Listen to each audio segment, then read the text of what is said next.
So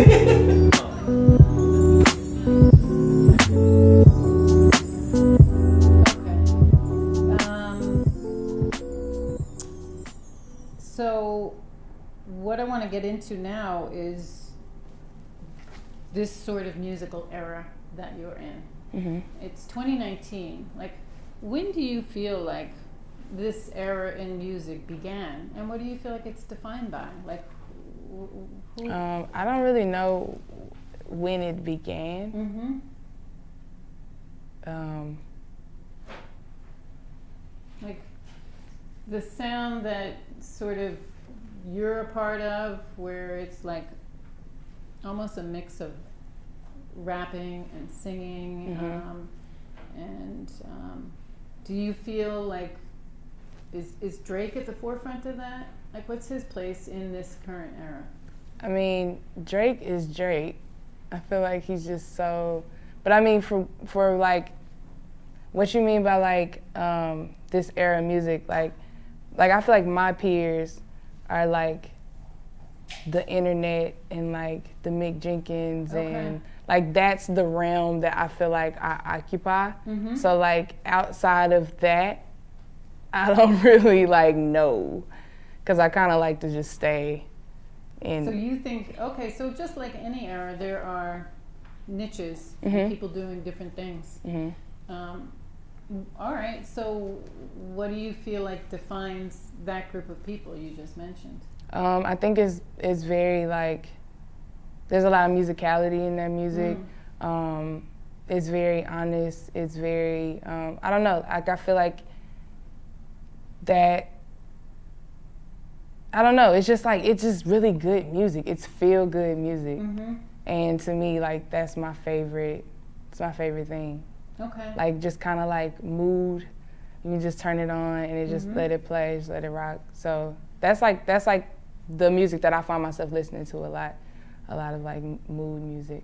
As opposed to, like, if we consider now this current sort of period of music within rap and hip hop, like, how do you feel, like, how many different sort of niches do you feel like there are? Like yours, maybe 2 or 3 more, like? Yeah, I mean, there's like the trap. That's huge. That's like 90% of the pie, I feel like. 90%. I mean, it's a big slice of the pie. Yeah. It's like, there's a lot of trap music. Then there's conscious rap music. Mm-hmm. And then you have just kind of like I said, like, well, I guess like a Mick would be considered conscious. Would I be considered conscious? I don't know. Somewhere in between, maybe. Yeah. It's true, though. Even the 90s, I think there's a lot of focus on the big names. Mm-hmm. But there was always niches. Like, there was always, like, the Far Side, people like that. Mm-hmm. Yeah. You know? So, and it's interesting how those two play against each other, too. Yeah. But I think they're both, like, all sides are important, because you have to, you know what I mean? Like, perspective. Mm-hmm. Like, I can listen to, like, Ari Lennox, who I really just delved into her music recently. I'm like, she's really good. But then I can also listen to City Girls and get my life, like, in both ways. So. Mm-hmm. Mm-hmm. Okay, so one of the aspects of this era, speaking of City Girls, is the emergence of female rappers. Mm-hmm.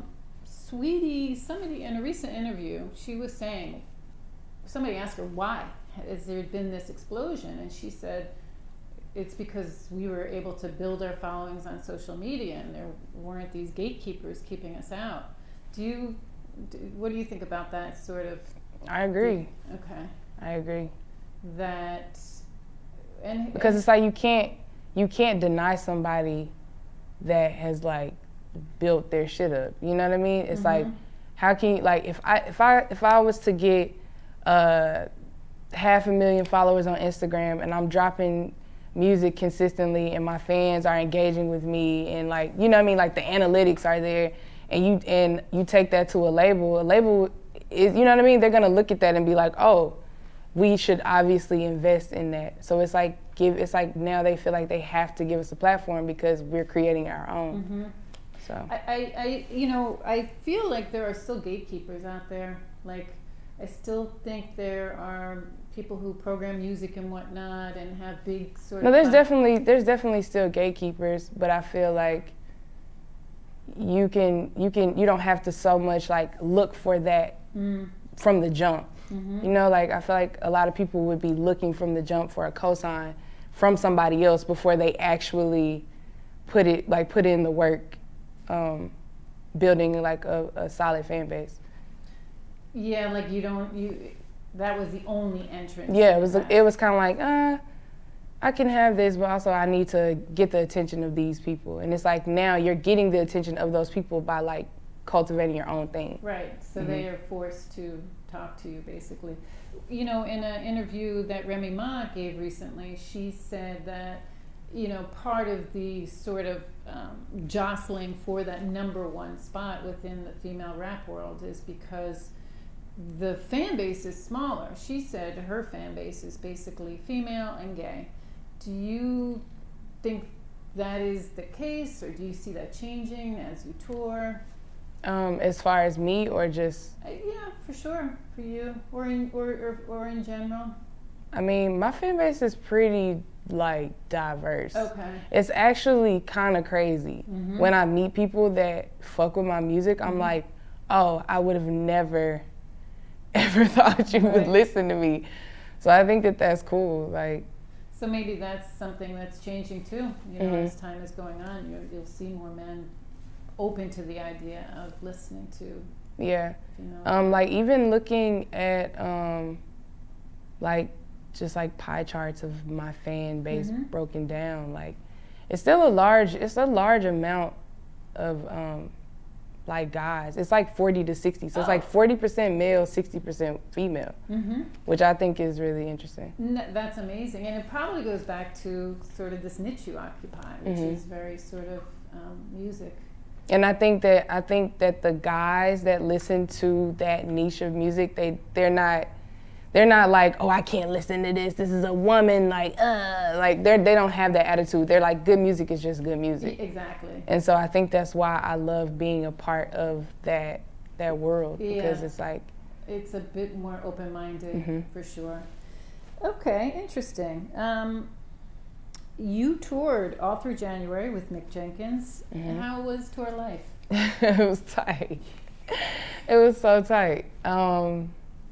Yeah, like we just, like everybody that was on that tour just made that experience so great. It was my first time doing a cross-country situation, and yeah, we just laughed like every day, all day. That's amazing. It was just like, happen, it was just like I didn't really know what to expect, and I really kind of came with no expectations, because it's not my tour, you know. Like I'm here to support someone else, and they made me feel right at home. Like it was a really good experience. What is, like, I think people have this idea that you have this lavish tour life, that you're staying in amazing hotels and things like that.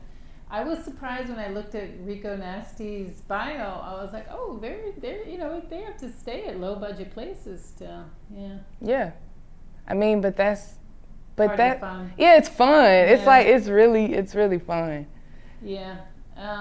Kari, you just put out Leave Me Alone. And that is coming onto your Cry for Help EP. So, do you have a drop date yet for the Cry for Help EP? March 8th. Okay. Oh, okay. Yeah. Around the corner. Wow. And so, tell me about the project. What's it feel like to you right now? It feels, to me, it's like, this is like my favorite thing I've ever done.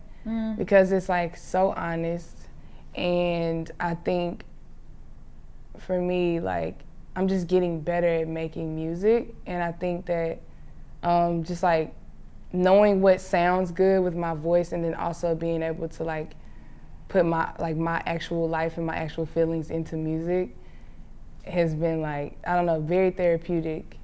And personally, one day in life, I want to be like a psychologist. I want to be like a music therapist, and I think that me doing this for myself can like push me into like wanting to do that more, like pursuing that more.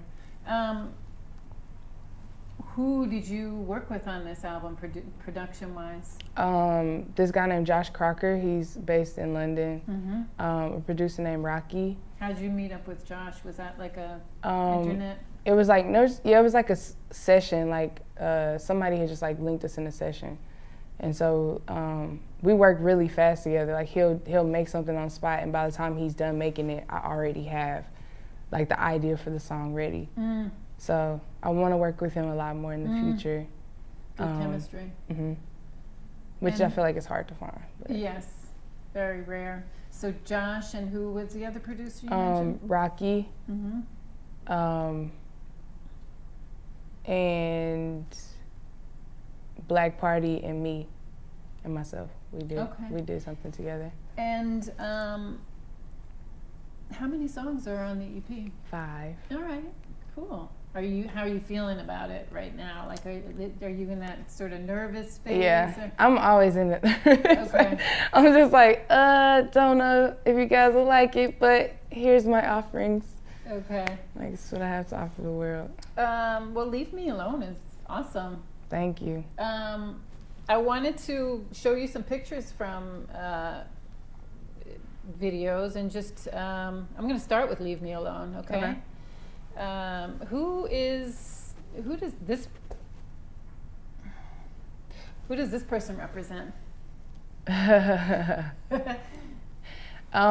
He just represents like people that are close to me that are, like may or may not be friends that like reach out to me and try to get me to like go out and just do more, and I'm just kind of like, no, I'm like sad right now, I'm in my bag, leave me alone. Okay. Like, so yeah.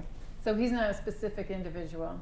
He represents people trying to get at you. Yeah. All right. And then in this right here, 2016, who's this guy?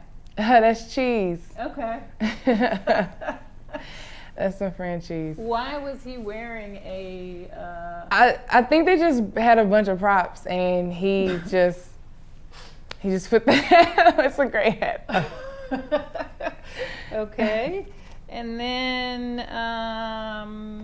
where is this one? Okay. Fantasy. Why did you have a bass, like a Godzilla-like bass, taking down the world? Because in the song, that's the first thing you hear. It's literally the first thing you hear is the upright bass. Okay. And it's just the power of a bass. And to tell a funny story about the upright bass that was played, it was played by just some random dude. Like we had like a studio session in an office, in a label's office building. So the studio was like the size of a broom closet, right? And we're in there like, oh, I want to use this upright bass. Does anybody know how to use an upright bass? And some guy that's sitting at his desk is like, I know how to play upright bass. I'll help you. And he just like comes and he plays, and I'm like, this is hella random. So yeah. Where was that? Where's studio? It wasn't. In Little Rock? No. This was in New York. Oh. Yeah.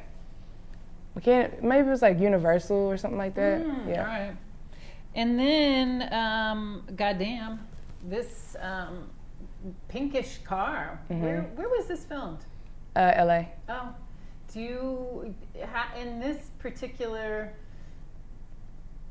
like, how are you feeling in this scene? Like, how did you find this sort of composure to just be like, yeah, I'm supposed to be here? I mean, obviously I'm supposed to be there because I'm there. Right. It's just like, all right, camera's on, let's go. All right. Let's run it.